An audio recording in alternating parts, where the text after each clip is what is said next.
गमा विश्व च भूतानि धारयम् अहमोजसा पुष्णामि चौषधि सर्वं सोमो भूत्वा रसात्मकम्।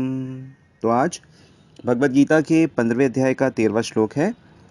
और जैसा आप जानते हैं कि बहुत ही इंटरेस्टिंग प्रसंग चल रहा है। भगवान श्री कृष्ण अपने कुछ छुपे हुए रहस्यों को अर्जुन के माध्यम से हमारे सामने भी प्रकट कर रहे हैं। अभी अभी उन्होंने पिछले श्लोक में बताया कि सूरज की जो प्रकाश है, चंद्रमा की जो शीतलता है और अग्नि का जो तेज है, वो वास्तव में उनका अपना तेज नहीं है, उनका अपना प्रकाश नहीं है। तो किसका है? तो कृष्ण बताते हैं वो मेरा प्रकाश है, मेरी शक्ति है। या यूँ समझो, मैं और मेरी शक्ति, जहाँ मेरी शक्ति होती है वहाँ मैं रहता हूँ, और जहाँ मैं होता हूँ वहाँ मेरी शक्तियाँ भी रहती हैं। तो यानी कि मैं ही शक्तियों के रूप से भी छाया हुआ हूँ। तो अर्जुन के मन में प्रश्न उठा, अच्छी बात है, बहुत अच्छी बात है, बड़ा आनंद आया इसको सुनकर। परंतु पृथ्वी में जो एक अजीब सी शक्ति है सबको धारण करने की, वह शक्ति आपकी है या किसी और की है या उसकी अपनी है?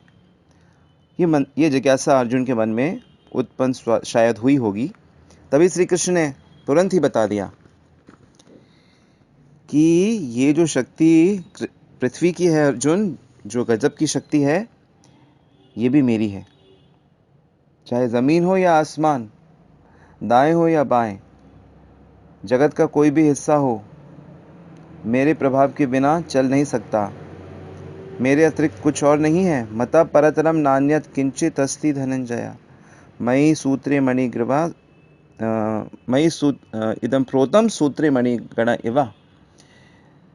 कि जैसे मोतियों में धागा पिरोए होता है और वो मोतियां भी उस धागे से ही बनी है, धागे से बनी मोतियां, और उसमें निकलते हुए धागा, जैसे मोतियों को धागे ने संभाल के रखा हुआ है, माला को धागे ने संभाल के रखा हुआ है, अगर मैं हट जाऊं, अपनी शक्ति को वापस खींच लूं, का सब राख हो जाएगा, कुछ बचेगा ही नहीं बात करने के लिए। अरे बात करने के लिए क्या, तुम ही नहीं बचोगे, क्योंकि तुम्हारे अंदर भी ये जो चेतन तत्व है, ये जो चेतन तत्व है आत्मा का, यह मेरे से ही तो आ रहा है, क्योंकि तुम सब मेरे ही तो अंश हो। ममे वांशो जीव लोके जीव भूता सनातना।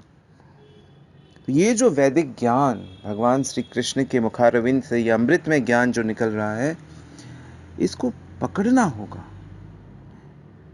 और इसको पकड़ वही सकता है जो इसको पकड़ना चाहता है, जो इसकी इम्पोर्टेंस को समझा है। चाहना एक बहुत गजब की शक्ति भगवान ने हमें दी है। यदि हम जिस चीज़ को चाहेंगे, जिस चीज़ में मन लगेगा, मन से किसी को चीज़ को लाइक करेंगे, तो बुद्धि उसमें सहयोग करेगी, इंद्रियां उसको प्राप्त करने की चेष्टा करेंगी, और परमात्मा भी उसके लिए सहायता करते हैं, प्रकृति उसके लिए सहायता करती है, क्योंकि सब कुछ तो भगवान की शक्ति से चलता है। यदि हम कोई ऐसी चीज़ चाहें जो हमें अच्छी लगती है, लेकिन वो हमारे लिए अच्छी नहीं है, तो ये बड़ी गड़बड़ हो जाएगी। इसको प्रेयस बोलते हैं। हमको अच्छा लगता है, तो अच्छा वही लगना चाहिए जो अच्छा हो। अच्छा होने का क्या अर्थ है? जो कल्याणकारी हो, जो नुकसान ना पहुंचाए, जो शुरू में तो फ़ायदा दे दे लेकिन बाद में बड़ी तकलीफ़ दे। तो हम तो ये कहेंगे कि ये तो फिर मॉडर्न ज़माने का एडवर्टीज़मेंट हो गया, कि वस्तु को बेचने के लिए सुंदर सुंदर लोगों को आकर्षक ढंग से सजाकर, मेकअप करके उनसे सामान बिकवाते हैं, और वो सामान फिर फ़ायदे से ज़्यादा नुकसान करता है। तो ऐसे ही माया, मोहिनी शक्ति हमें संसार की चीज़ें हमारी झोली में लाके डाल देती हैं। तो भगवान ये बता रहे हैं कि देखो, तुम इस तरह अप्रिशिएट कर सकते हो, मेरे निकट आ सकते हो।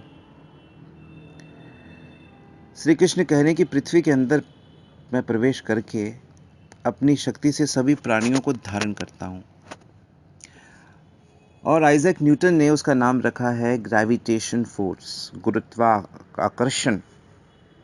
वास्तव में वो गुरुत्वाकर्षण, सही बात है, गुरु का अर्थ वैसे ही कृष्ण होता है। कृष्णम वंदे जगत गुरु, कृष्ण ही वास्तविक गुरु हैं। और गुरु रूप में भी भगवान श्री कृष्ण की ही करुणा शक्ति होती है। संकर्षण के रूप में वो शक्ति होती है, बलराम के रूप में वो शक्ति होती है। तो वो कृष्ण तो सर्व आकर्षक है ही। तो वास्तव में वो ग्रेविटेशन, वो गॉड का आकर्षण है। उसी ने हमें यहाँ पे बांध के रखा हुआ है। अगर वो छोड़ दे तो न जाने हम कहाँ जाके गिरें। और जहाँ पे ग्रेविटेशन नहीं होता है वहाँ बड़ी दिक्कत होती है, आप पानी भी नहीं पी सकते। उन एस्ट्रो साइंटिस्ट को, जो लोग स्पेस में जाके स्पेस स्टेशन बनाते हैं, सैटेलाइट वगैरह जहाँ पे इस्टेब्लिश होते हैं, वहाँ स्पेस स्टेशन भी बनाया है। तो वो स्पेस स्टेशन में जब, या ऐसे एयरक्राफ्ट में जब वैज्ञानिक लोग जाते हैं तो उनको बड़ी दिक्कत होती है। शुरू में तो अच्छा लगता है, लेकिन खाने में, पीने में और पेट साफ करने में बड़ी दिक्कत होती है, क्योंकि ग्रेविटेशन नहीं होने के कारण हर चीज़ ऊपर की तरफ आती है, हवा में आ जाती है। आप सोचिए, अगर आप यूरिन करें और वो यूरिन नीचे ना जाके हवा में आ जाए, आपकी नाक में घुस जाए, आपके मुंह में घुस जाए, कान में घुस जाए, कितनी दिक्कत होगी। तो ये ग्रेविटेशन वास्तव में कितनी बड़ी कृपा है। तो बहुत गजब का ये नियम है। तो जितना हमारी बुद्धि विकसित होगी, उतना हम प्रकृति के, भगवान के बनाए हुए नियमों को अप्रिशिएट करेंगे और हम भगवान को लाइक करने लगेंगे। भगवान को लाइक करेंगे तो भगवान को देखने की इच्छा होगी, भगवान को जानने की इच्छा होगी, तो हम वेदों की तरफ चलेंगे, हम गीता की तरफ चलेंगे, हम साधुओं की तरफ चलेंगे। और तब हमको पता लगता है कि अरे, भगवान कोई निराकार वस्तु नहीं है, भगवान का तो दिव्य पर्सनालिटी है। भगवान बीच बीच में आ जाते हैं। जब उनके भक्त उनको वाकई बहुत ज़्यादा पुकारते हैं, उनके बिना रह नहीं पाते, जब ऐसे भक्त लोग ज़्यादा हो जाते हैं तो भगवान आ जाते हैं। परित्राणाय साधूनां विनाशाय च दुष्कृतां धर्म संस्थापनार्थायम संभवामि युगे युगे। अर्जुन, मैं अपने भक्तों का कल्याण करने के लिए, उनको आनंद देने के लिए युग युग में आता हूँ, और जो थोड़ी बदमाशी करते हैं उनको मैं हटाता हूँ और धर्म की स्थापना करता हूँ, सही गलत की पहचान करा देता हूँ, ताकि उसका पालन करके सब मेरे पास वापस आएं। तो ये जो पावर है ये भगवान की है। और आप जानते हैं, भगवान एक अनंत शेष के रूप से सारे ब्रह्मांड को धारण किए हुए हैं। तो वो धारणा शक्ति, वो अनंत शेष के रूप से पृथ्वी के अंदर आ जाती है, वो पावर। तो जैसे शरीर के लिए आत्मा है, ऐसे ही पृथ्वी के लिए गुरुत्वाकर्षण यानी कि श्री कृष्ण है। और अनंत शेष ही उस गुरुत्वाकर्षण की जड़ में है, जो भगवान के ही, कृष्ण के ही एक भिन्न रूप हैं। फिर कृष्ण आगे कहते हैं, पुष्पाणि च औषधि सर्वा समो भूत्वा रसात्मकम। मतलब, मैं रसात्मक अमृत के रूप में सभी वनस्पतियों को पुष्ट करता हूँ। सब्जियों में, औषधियों में जो ताकत है ठीक करने की, पूरा आयुर्वेद इस पे बेस्ड है। और जितने भी वैज्ञानिक लोग दवाइयाँ बनाते हैं, वो सब केमिकल्स से जो पावर आती है, जो रिक्यूपरेटिंग, स्वस्थ करने की जो शक्ति है, किसकी है? वो कृष्ण की है। तो वो वनस्पतियों में जो जीवन दान देने की जो अमृतमय शक्ति है, जो रस है, वो कृष्ण प्रदान करते हैं। सब्जियों में, वनस्पतियों में जो स्वाद होता है, जिसे चंद्रमा की रोशनी, चंद्रमा की चंद्रिका, चंद्रिका कहते हैं उस आभा को, उसको पुष्ट करती है। एक गजब की शक्ति होती है। वेजिटेबल्स जो होती हैं, उसमें जो स्वाद होता है, वो स्वाद बड़ा गजब का होता है। और वो स्वाद वास्तव में सबसे पहले कृष्ण को अर्पित किया जाता है, और कृष्ण के बाद वो और भी अधिक महा अमृत बन जाता है, क्योंकि उसमें कृष्ण के जिह्वा छू जाती है, और कृष्ण अमृतमय है। कृष्ण के लिए मृत्यु है नहीं। हमारे लिए भी नहीं है यदि हम कृष्ण के साथ हो जाएं, हमारे लिए भी नहीं है यदि हम अपने को आत्मा के स्तर पे लेके आए, यदि हम आत्मा के लिए जो कार्य करने हैं इस मानव देह में वह कार्य भी करें। वास्तव में वही कार्य करने के लिए मानव देह मिला है, और जो पशुवत कार्य हम करते हैं उसके लिए तो 84 लाख पशुओं की योनियां हैं। आपको मैथुन करना है तो आप दूसरे पशु की योनि में करिए, उसमें आप एक ही दिन में हजारों बार नर मादा के साथ मैथुन कर सकता है। आपको यदि जिह्वा का ही स्वाद लेना है तो उसके लिए इतने सारे पशु हैं जो दिन भर खाते रहते हैं, चरते रहते हैं, स्वाद लेते रहते हैं। आपको यदि तैरने का ही शौक है, स्विमिंग आपको पसंद है, तो फिर मछली और मगरमच्छ और ऑक्टोपस और जलचर जो प्राणी हैं 9 लाख प्रकार के हैं, जलजा नव लक्षाणी, 9 लाख प्रकार के भिन्न भिन्न डिज़ाइंस भगवान ने बनाए हैं, तो उसमें रह के वह सब कार्य करने चाहिए। लेकिन मानव देह मिला है ब्रह्म सौख्यम तु अनंतम, ब्रह्म सुख प्राप्त करने के लिए, कृष्ण सेवा प्राप्त करने के लिए।